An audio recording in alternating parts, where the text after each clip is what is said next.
በሃይማኖትም ከመጣ መገዛት አይደለም አትገዙ ብለን እናውቃለን። በአርሲ የሚኖሩ የኦርቶዶክሳውያን ገዳዮች ታውቀዋል። ወላሂ ነው የምላችሁ፣ ወላሂ ጳጳስ ሁሉ ሳይቀመጥ እመነኝ። ትንሽ ቀናት እያልኩ ቆይቻለሁ። ከዚህ በኋላ ግንባርን ትባላለህ ምድረ ቆሻሻ ማለት ይሄንን መግደል ብቻ ነው። ገባርለ መግደል ነው በቃ። ከዚህ በኋላ መግደል ይኸውልህ፣ ጎረቤት ምናምን አልልህም። ገባርል የሚገደሉ ሰዎች አሉ። ለምሳሌ ቄስ ጳጳስ ሆኖ አስጎንበሰ መረሸን በቃ ሌላ ምንም አያስፈልግም። ገባርለ በምንኩስና ልብስ ውስጥ የተደበቁ ልጆቻቸውን ለተኩላ ሰጥተው የድሎት ኑሮ የሚመሩ ፓርላማ ተዘብስፈው የህዝባቸውን ደም መፍሰስ ለ8 ዓመት እያጨበጨቡ ላስቀጠሉ በጎሳ ኮታና ለድሎት ለምቾት በሲሞናዊነት የሰበሰበው ማህበር ይዞ ነፍሰ ገዳዩን ብፁ እያለ ቀጥሏል። እንደገና መልሰው ሲገሉን ደግሞ አሁንም መተመጮ ነው እንዴ? እኛስ እስቲ ለምን አንጀምርም? ነገ ጠዋት ወደ እናንተም ይመጣሉ ሰይፍ ይዘው። ሚዲያ ላይ ያላችሁ ኦርቶዶክሳውያን በየጌም የሚጫወቱበት ቦታ ሂዱና ንገሯቸው። አሁን ጊዜው ጌም የምንጫወትበት ጊዜ አይደለም። ጌም የምንጫወትበት ጊዜ አይደለም። እየገባችሁ አንዳንድ ያለቁ አሉ ወንድሞችም እህቶችም የሚጨፍሩ አሉ። እስከ ላይቭ ላይ ገብተው ምንድነው የምንጨፍረው? ልክ እንደ መስጊድ ውስጥ የሚያስተምረው ምን እያለ እንደው ታውቃለህ? ስትገሉት የሚዘገንን አይነት ግድያ እንዳትገሉ እንትኑ የሚፈቅደው ቁርአኑ የሚፈቅደው አይን አውጡ አይልም፣ ምላስ አውጡ አይልም፣ ሌላ አንጀት ገንትሩ አይልም። ደስ የሚል ክብር ያለው አገዳደል ግደሉ ነው እያለ ሲንኩ ነው የሚያስተምረው። መስጊድ ውስጥ ስለ ግድያ ነው የምትማረው። ዝም ያላችሁ አባቶች ተዉ፣ ስለ ማርያም ስለ እኔ ምን ማለት እንደምችል አላውቅም። ተዉ፣ ነገ ይቆጫችኋል። ተዉ። ብንሰርክም ባንሰርክም እንኳን ክርስቲያን ነው መሬት እንኳን ኦርቶዶክስ ሆነ። ሰብስክራይብ ለምንድን ነው የማታደርጉት? አሁን አድርጉ። በሃይማኖትም ከመጣ መገዛት አይደለም አትገዙ ብለን እናውጃለን። እናንተ ለፖለቲካችሁ ብዙ እንደምትሉ ብዙ እንደምታስቡ ሁሉ እኛም ደግሞ ለሰማያዊ መንግስታችን ለምድራዊ መንግስት መገዛትን ከሃይማኖት ነፃ እስከሆነ ድረስ በሃይማኖት እስካልመጣብን ድረስ በሃይማኖትም ከመጣ መገዛት አይደለም አትገዙ ብለን እናውጃለን። መገዛት ብቻ አይደለም አትገዙም እንላለን። ግን ግደሉ አንልም፣ ተገዳደሉ አንልም። ቤተ ክርስቲያን ቃሏ ስላልሆነ አትገዙ ግን ትላለች። ቤተ ክርስቲያን ስትደፈር ዝም አልልም። ልክ የፖለቲካው መስመር ሲደፈር ዝም እንደማይል ሁሉ እኔም ደግሞ ለእኔ የመጀመሪያዋም የመጨረሻዋም ሕይወቴም ማንነቴም ክብሬም ቤተ ክርስቲያኔ ስለሆነች እሷ ስትደፈር ዝም አልልም፣ እናገራለሁ። የመጣውንም ለመቀበል በጸጋ ዝግጁ ነኝ። እንደ ግል አስተሳሰብ እንደ ቤተ ክርስቲያን መሪ በለው እያልኩ ነው። ይሄ ሌባ ካልጠፋ ሰላም አይገኝም። ወላሂ ነው የምላችሁ፣ ወላሂ ጳጳስ ሁሉ ሳይቀመጥም እመነኝ። ትንሽ ቀናት እያልኩ ቆይቻለሁ። ከዚህ በኋላ ግንባርን ትባላለህ ምድረ ቆሻሻ ማለት ነው። እኛ እኮ ሞተናል እኮ። ፍልስጤም እንደዛ ስትሆን እኮ ሞተናል። እኛ በህይወት የለንም እኮ። በህይወት ያለን መስሏችሁ ነው ሙስሊሙ?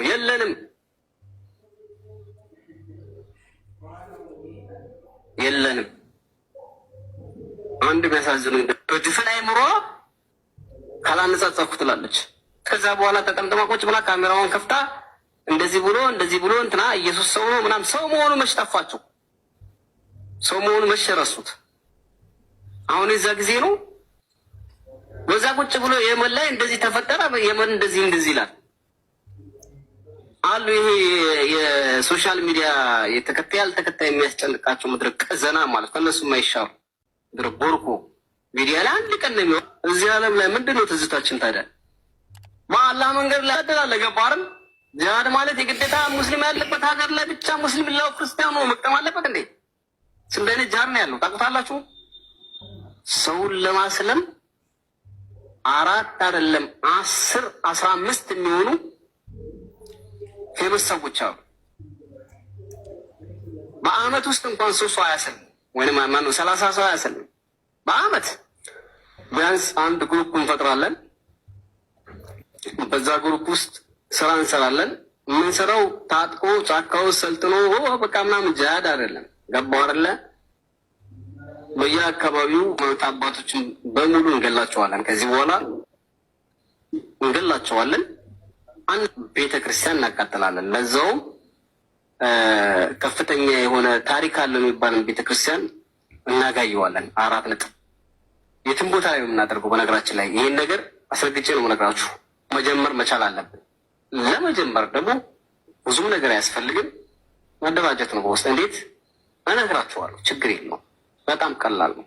1 3 4ቱን አለን የሚሉትን ሰው ደፋላችሁና ከዛ በኋላ እኔ ነኝ እላችኋለሁ። ይክሰሱ፣ ወንድ ናቸው፣ ይክሰስ። ምድረ ጭገራም እከክ ቆሻሾች፣ ወንድ ነህ። ከዚህ በኋላ እደፋላለሁ፣ 1 4 5 እደፋላለሁ ማለት። ለዛ ነው አላህ ሱብሓነሁ ወተዓላ እውነቱን እንኳን እያወቁ ትንሽን ነገር ሊገዙባት ይሄው እንደዚህ እያደረጉ እንዳጠፈጠፉ በገድላት ማናቃቸው የውሸት ስም እየወጡ በዚክር ሰውን ድሃ ያደረጉት እነሱ ናቸው። እና ቤተክርስቲያን ውስጥ ገብቼ እሰግዳለሁ። መነኝ ይሄ የተጻፈ ነገር ነው፣ ልትቀይሩ አችልም። እከካ መሪ እውር የሆነውን ቄስን እንድፋላለን። ከዛ በኋላ ብቻህን ትቀራለህ፣ ታጨበጭባለህ። ሲጀምር እኔ ከድኔ ከሃይማኖት የመች ወጥቻ ቃለሁ። ግባና የድሮ ቪዲዮ ምድረ ሌባ ቆሻሻ ራሳ ዲቃሎች የዝሙት ልጆች ባቸው መሰለኝ። እኔ የዚህ ዓለም ሰው አይደለሁም። ድረ ልክስክስ ዲቃላ አሁን ታልቃለህ። እያንዳንድ እጁ ቤት ሁሉ ሳይቀር በጣም ባለጌ ወላሂ ቆሻሾች ሌባ ሙስሊም እንደዚህ ብሏል። ግራኝ አህመድ ምናምን ያለም በሙሉ እገልልሃለሁ።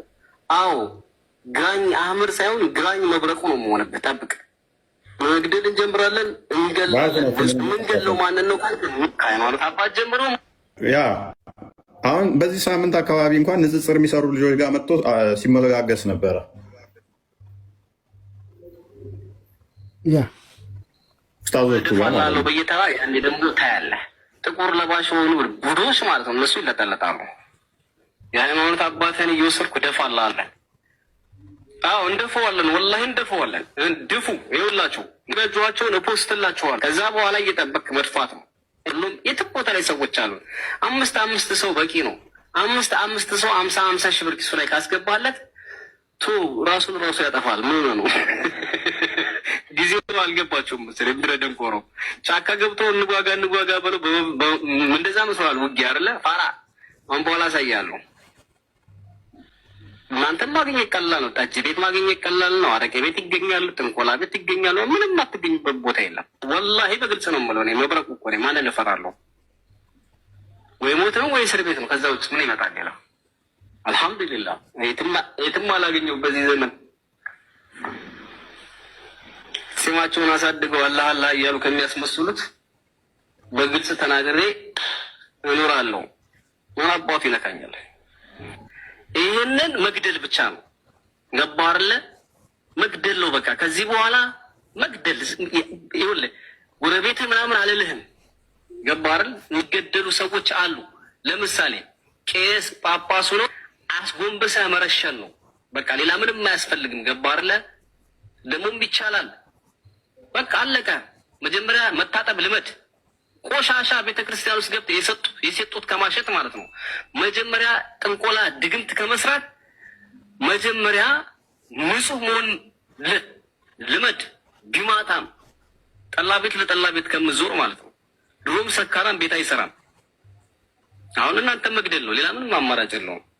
አዎ እኔ ያለሁት ካይሮ ነው። አስፈላጊ ከሆነ በ24 ሰዓት ውስጥ እገባለሁ። አስፈላጊ ከሆነ እዚህ ሆኜ ስራዬን እሰራለሁ። ምንም ችግር የለም። እንደዚህ ልቤ እንዳበጠም አይቀርም። መግደል ነው አባቴ። ቸዋለው የትም ስታገኝ ትገለዋል። 4 ነጥብ። ምን አባል ታመጣ ነው?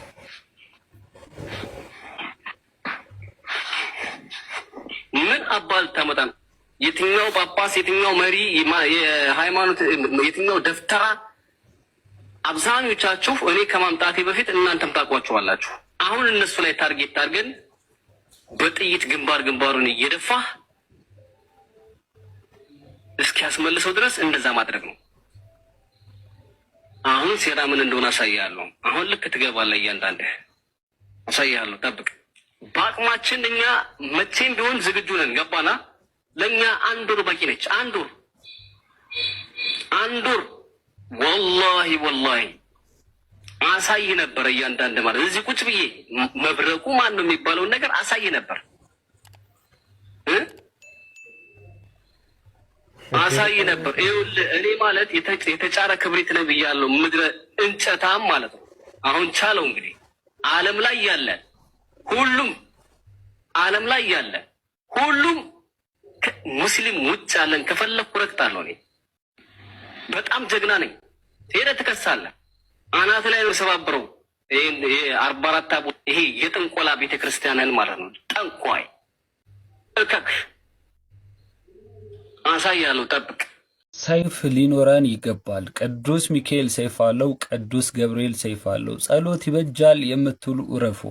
ለጸሎትማ 24 ሰዓት ላይ በፊቱ ቅዱስ ቅዱስ ቅዱስ እያሉ የሚያመሰግኑት ቅዱሳን መላእክት በእጃቸው ላይ ሰይፍ አለ። ማን የሰጣቸው?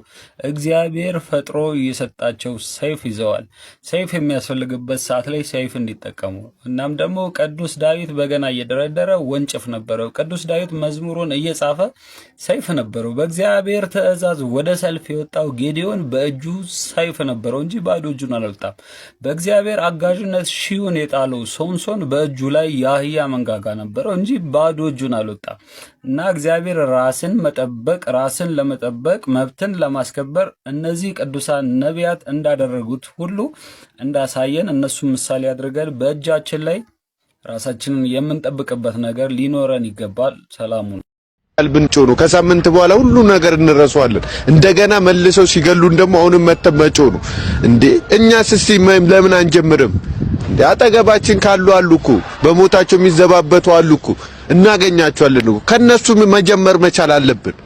ማንም መፍትሄ አልሰጠንም። ፍትህ ካላገኘን አሁኑኑ ወደ ቆራጥነት መሄድ አለብን። ድረስ ነው ወይ የምንለውስ የምንጮውስ እስከ መቼ ነው? እስኪ ጨርሱ ነው። አሁን እግዚአብሔርን እኔ እርግጠኛ ሆኜ ልንገራችሁ በዚህ ሳምንት በዚህ 15 ቀን በዚህ ወር ብዙ አስተማሪ ነገሮች ተከስተዋል። አንደኛው የሀጂ ሙፍቲ አሊ እንድሪስ ረፍት ምክንያት ወደ አደባባይ የወጣው ጽንፈኛው የዋሃቢያ ገዳይ ቡድን ነው። ሁለተኛው በአርሲ በኦርቶዶክሳውያን ላይ የተከሰተውን መንግስት መር ጭፍጨፋ በሚመለከት የተከናወነው ነገር ነው። እነዚህ ሁለት ነገሮች ለዓመታት ሲንጮህበት የነበረውን ሰዎች ሊያምኑት ያልፈለጉትንና ሲደበቁት የኖሩትን እውነት አደባባይ አውጥቷል። አስመሳዮች፣ ምንደኞች፣ እበላባዮች፣ አድርባዮች በምንኩስና ልብስ ውስጥ የተደበቁ ልጆቻቸውን ለተኩላ ሰጥተው የድሎት ኑሮ የሚመሩ ፓርላማ ተዘብስፈው የህዝባቸውን ደም መፍሰስ ለ8 ዓመት እያጨበጨቡ ላስቀጠሉ፣ መጅሊስ ውስጥ ገብተው እርድ የሚያስተባብሩ፣ የሃይማኖት ተቋማት ብለው ራሳቸውን እልቂት የሚሰውሩ፣ ፓትርያርክ ከሆኑ በኋላ የራሳቸው ሲኖዶስ ያወገዘውን ዘረኛ መንበር የሚባርኩ ሁሉም በዚህ አንድ ወር ውስጥ ለዓመታት ሰው አልሰማ ያለውን እውነት እንዲገለጥ አድርጎታል። ይሄ ሁለት ክስተት ምን አሉ እነዚህ አካላት? ፓርላማውን ሞታችንን አጽድቆ ቁጭ ብሏል። ሲኖዶሱም የማይታወቁ ሰዎች ብሎ በጎሳ ኮታና ለድሎት ለምቾት በሲሞናዊነት የሰበሰበውን ማህበር ይዞ ነፍሰ ገዳዩን ብፁዕ እያለ ቀጥሏል። የሚገርመው እግዚአብሔር ቸር ስለሆነ እግዚአብሔር የእውነት አምላክ ስለሆነ እውነት እንዳይሸፈን በግድ እውነትን ገለጠ። በአርሲ ስለተጨፈጨፉ ሰዎች ስንመለከት መጀመሪያ የአብይ አህመድና የሽመልስ አብዲሳ ፕሮጀክት መሆኑን ላለፉት ቢያንስ 6 ዓመታት ስንጮህ ያልሰማ ሁሉ አሁን ገብቶታል። እግዚአብሔር የተመሰገነ ይሁን። መፍትሄ የሚገኘው ችግሩ ሲታወቅ ነው። ጫካ ያስቀመጡትን ሸኔም ሽም የሚበሉት ምንም ይበሉት ኦነግም ይበሉት ጫካ ያስቀመጡት ገዳይ የራሳቸው ነው። በየመስጊዱና በየመድረሳው ስለ ግድያ የሚሰብኩ ሰዎችም ያለ ጂሃድ መኖር አንችልም ብለው አደባባይ ወጥተው በመናገራቸው እውነቱን ገለጡት። ከሰው ጋር መኖር የሚችለው እስልምና ጠላታችን ነው ብለው የሙፍቲን አስክሬን ለማቃጠል ተረባረቡ። አስክሬናቸውን ለማርከስ ተረባረቡ። እንዳውም እስላም አይደሉም አሏቸው። ለምን? ክርስቲያን እነሱ እንዳቀዱት አብረው ተደራጅተው በህቡ ክርስቲያንን ለመጨረስ ስላልሰሩ። ሙክታር ከድር የላከው አብይና ሽመልስ በአርሲ ሰው አልሞተም ብለው መግለጫ በማውጣታቸው ኦርቶዶክስ ክርስቲያን ሰው አይደለም የሚለውን ሰው እንዳልሆነ ገምተው ላለፉት 8 ዓመታት ሲፈጁ የነበረው በገዛ አንደበታቸውና በመግለጫቸው ሞተን የቀበርነውን ሰው አልሞተም አሉ፣ ሰው አይደላችሁም ሲሉ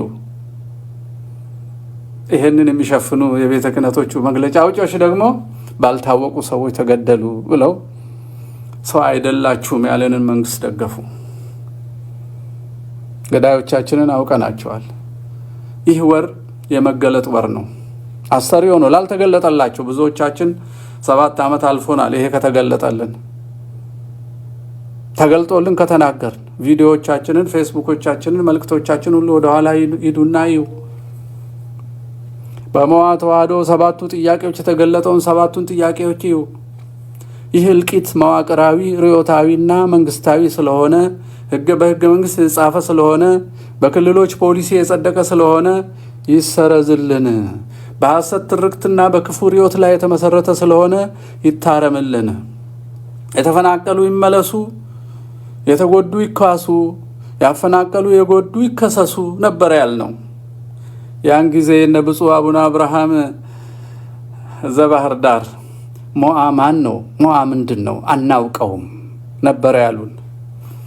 የሞዓ ወንድሞቻችን ባህር ዳር ሲታሰሩ አባታችን ያስፈቱ ሲባሉ በዛ ክልል ወንጀል ያልሰራ አይታሰርም ብለው ለኔ መልሰውልኛል።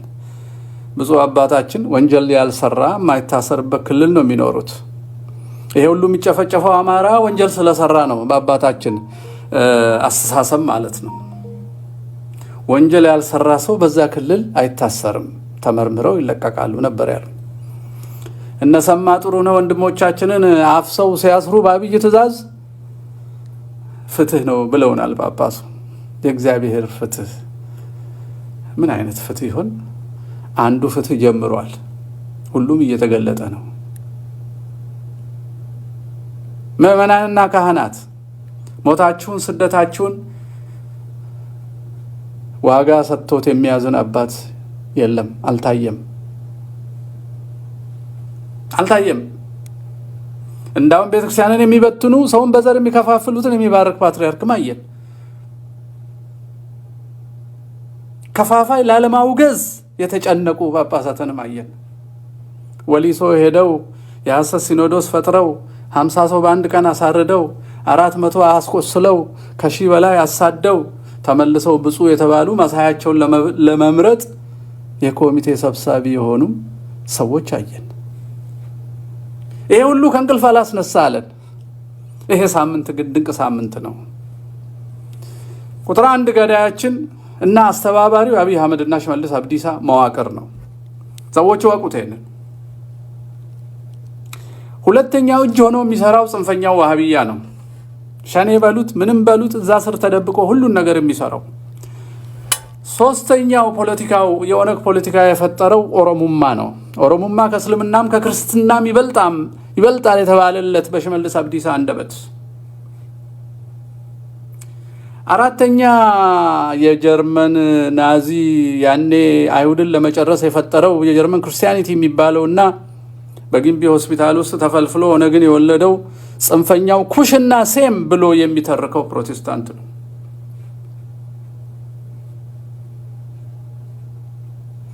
አራተኛው ወደ ጣዖት ካልተመለስን ክርስትናና እስልምና ባህላችንን አጠፉ የሚሉ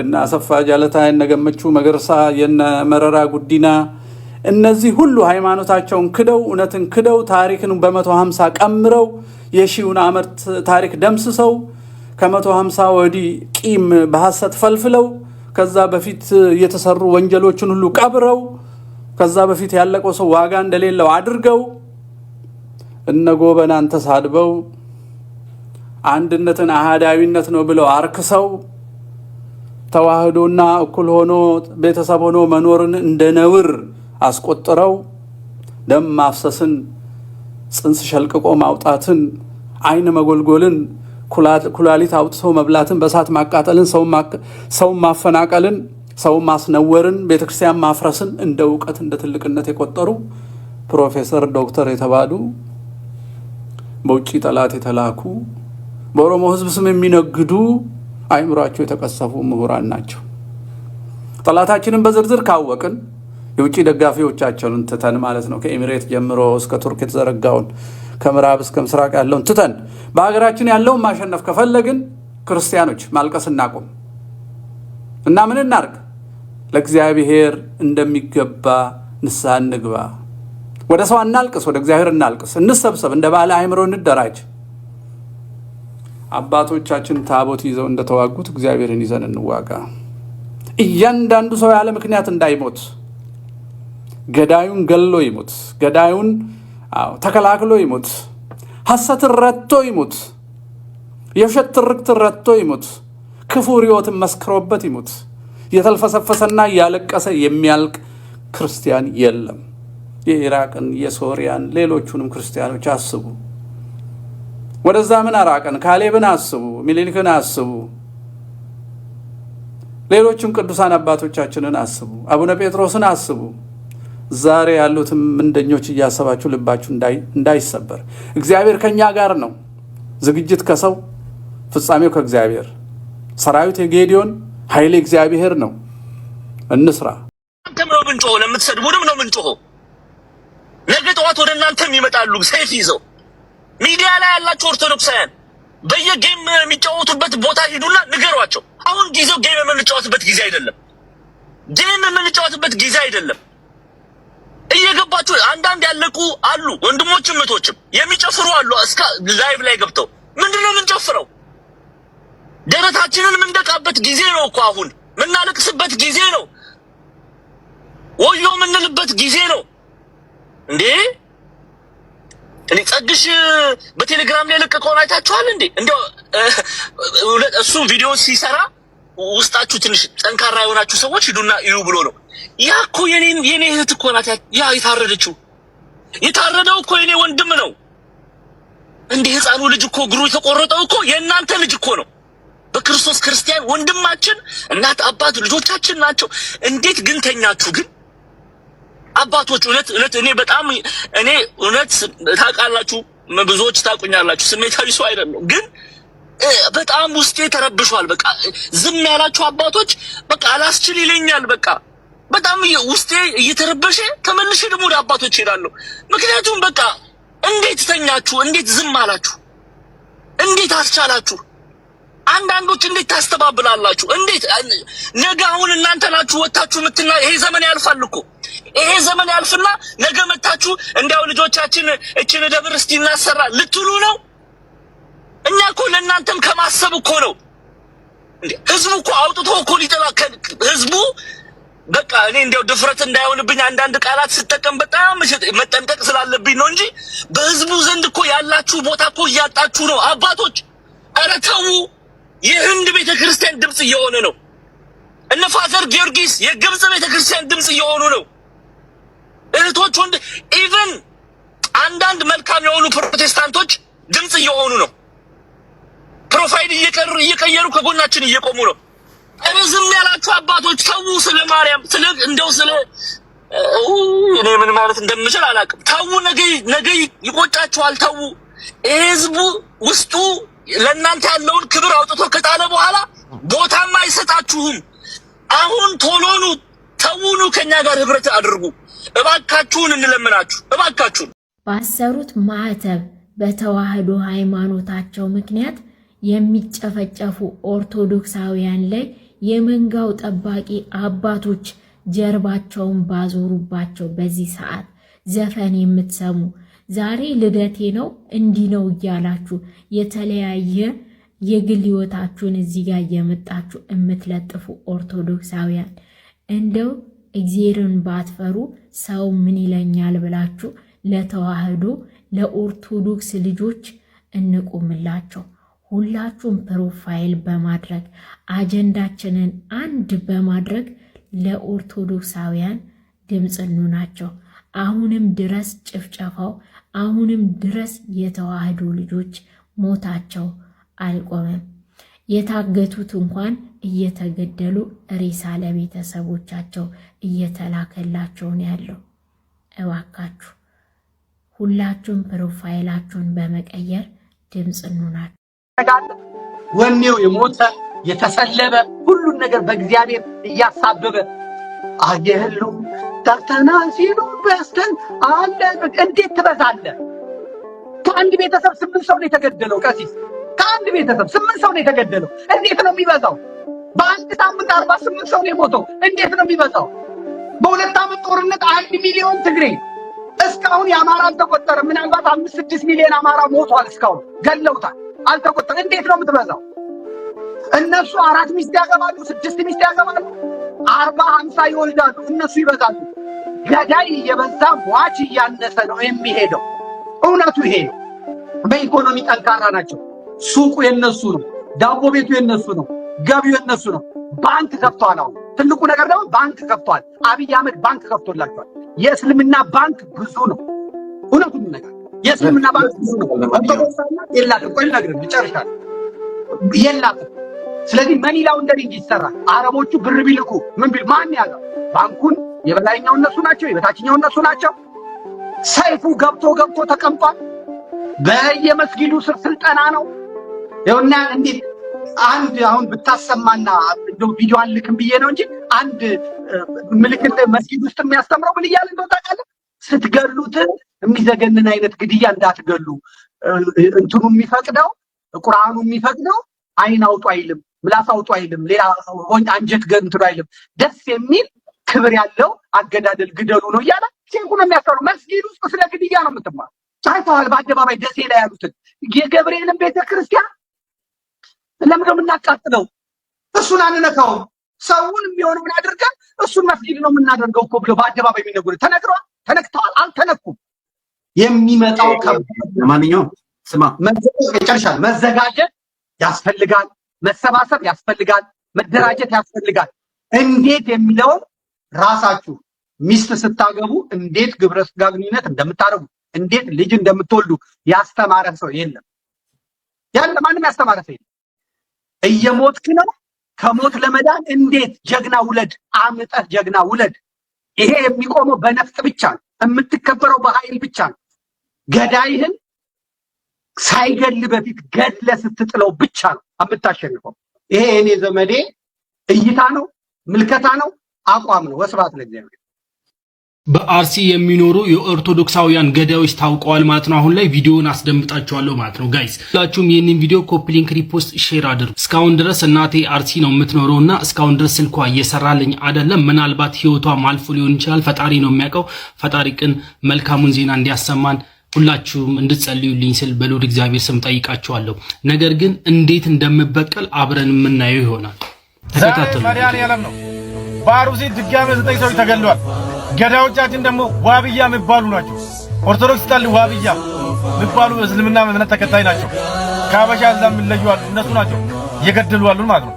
እነሱና ሌሎቹ አንድ ላይ ሆኖ ነው እየገደሉ ያሉ። እውነቱ ይሄ ነው። በቃ ምንም መሸሻ አያስፈልግም። ገዳዮች ዋብዮች ናቸው ተብሏል። ዋብዮች ማለት ከዚህ በፊት ደግሞ በሃጂ ዑመር እንድሪስ ሞት ላይ ራሱ እንኳን ሞቱ ብለው ሲሳለቁ የነበሩ ናቸው። ብንሰርቅም ባንሰርቅም እንኳን ክርስቲያኖን መሬት እንኳን ኦርቶዶክስ ሆነ